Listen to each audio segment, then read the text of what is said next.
Hi, Algebra 2 students. Okay, so today we're going to be looking at some graphs, and we're going to be identifying the amplitude, midline, and the period. Now I just want to go over again what those are, because I know some of you guys had a little bit of trouble identifying those, and so you can definitely have a chance to correct those later. But so you want to look at, for example, this graph right here. So as you can see here, whether it's sine or cosine, basically you want to be able to tell what the amplitude is, which is the height, basically from the midline up to the top, or you can consider it the height or the length from the midline to the bottom, okay? And you can see here, amplitude is 3. Why? Because if it starts here, if that's the midline, then you're counting up 1, 2, 3 units. So it goes from 1 to 4, and 4, but the difference between 4 and 1 is 3. Okay, so that's the height of the graph from the middle. And same thing here, if you were to count down this way, starting here from the midline, which is halfway horizontally, you'd be able to count 1, 2, 3 units. So amplitude again is the height, okay, from the halfway point. Midline is the halfway point horizontally. So if you find half of the graph, if you split it horizontally, then that number, I guess, that's the y value, that's going to be your midline, and you write it as y equals that number. So for this specific one, we have a midline of y equals 1, because that's the halfway point on this graph. And then our period is going to be, the distance that it takes to complete one full wave. So if we start here, we move up, get to the crest, we go back down through the middle, go down to the bottom, the trough, and then we come right back to that same point. And that point, back to where we started at the midline here, that is a distance from 0 to pi. So that's why it's pi units. That's the period for that one. So let's look at another one. Okay, so if I look at another one down here, I can see, again, whether this is sine or cosine. We won't talk about that just yet. I can tell it's cosine though, because it starts here, but anyway, the amplitude, if you look at the middle of the graph, here's the middle of the graph, and I wrote over here y equals 3 because the middle of the graph horizontally is at the value 3 for the y value. So that's your midline, y equals 3, and again, the distance or the height from the midline up to the top, that's your amplitude, and we can see it's 2 units here. So if you start here, you count up 1, 2, right? It goes from 3 to 5.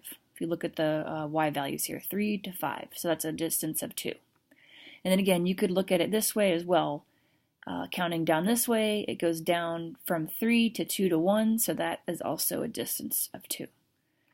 So yeah, there's that. And then our period here is 4. Why? Because again, you could look here if you wanted to see if it was 4. You could go from here to here.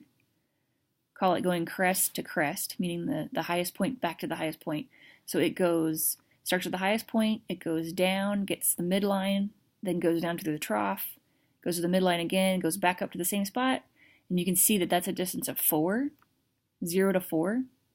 But they took it here to here. They went from trough to trough. So they decided to go from 2, go to the trough basically, and then see how long it takes you to get back to that. So if we go all the way back down to the next trough, we're at 6. The distance between 2 and 6 is 4. So again, that's another way you can do that. So you're going to see like 6 different graphs, and you're going to want to identify the amplitude, the midline, and the period. Make sure that you write your midline as a y equals equation. Okay? And then on the next video, you're going to be using this right here. You're going to be using these equations right here to help you write an equation and to help you identify the different parts of the equation, using the A, B, and C and D. I go over all those with you, but just reference this, I guess, when you are doing that worksheet. A stands for amplitude. That's your height of your graph. That's the value that's out in front. B relates to the period. The period is actually equal to 2 pi over that number. And again, B will be right here out in front of the x. Same thing if it's a cosine. It'll be out in front of the x. And then C is actually, it's kind of neat, stands for change position, but it really is a shift is what that is, and it shifts right and left. If you guys remember back on your other equations in quadratics, if you had a minus or a plus on the inside, it shifted it left and right. So this is really similar to that. A minus, x minus c, will move it to the right, and an x plus c actually moves it to the left. Okay, so it's opposite of what you think on the inside. Remember, on the outside, we kind of went over that. D goes with the midline. The D is the midline. The value for this is going to be the midline. So if you have like plus 3 over here, it's going to be y equals 3. Okay, and D moves it up and down as well. You can think of it like that as well. Okay, so so on here, I guess if we had to, write out an equation for this one,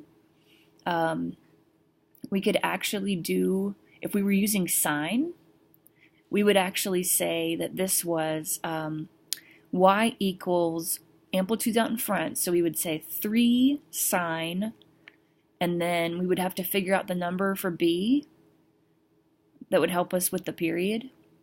And then outside of it, we would have, we wouldn't have a shift left or right, but we would have the D value. It would be a plus 1. Okay, but again, look at that other video to figure that out, and then we can definitely go over those in class if you need to.